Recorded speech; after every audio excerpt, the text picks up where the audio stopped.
U današnjem videu želim s vama podijeliti jedan ukusan i zdrav recept za mršavljenje.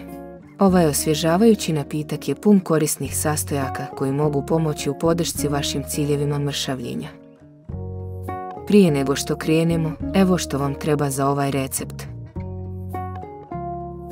Najvažniji sastojci su limun i đumbir. Također ćete trebati vodu i po želji malo meda za zaslađivanje. Prvo, ogulite i naribajte đumbir.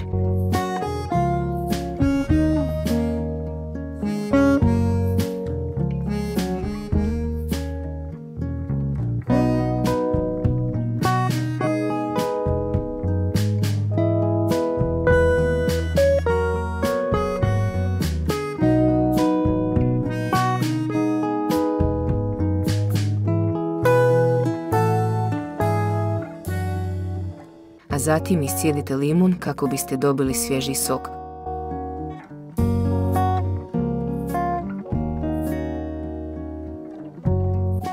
Uzmite posudu i dodajte vodu, sok od limuna i naribani đumbir.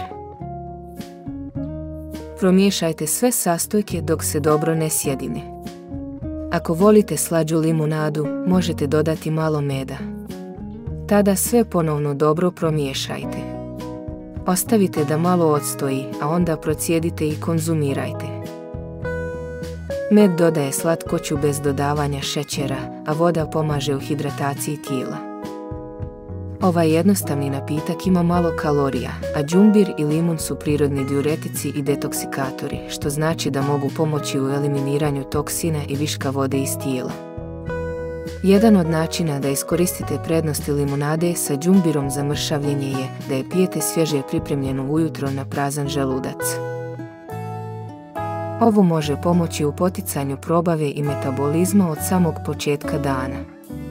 Možete popiti čašu limunade s đumbirom oko 30 minuta prije obroka kako biste potaknuli probavu i osjećali se sitije tijekom obroka. Ovo može pomoći u smanjenju prijedanja i kontroliranju apetita.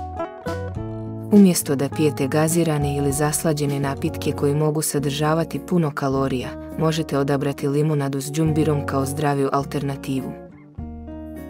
To može pomoći u smanjenju unosa kalorija i podršci gubitku težine.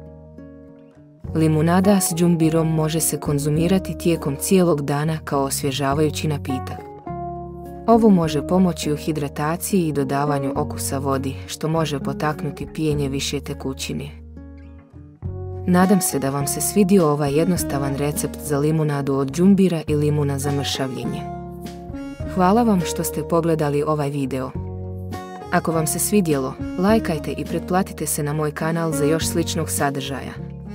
Pritisnite zvono kako biste dobili obavijesti o svakom novom videu koji objavim.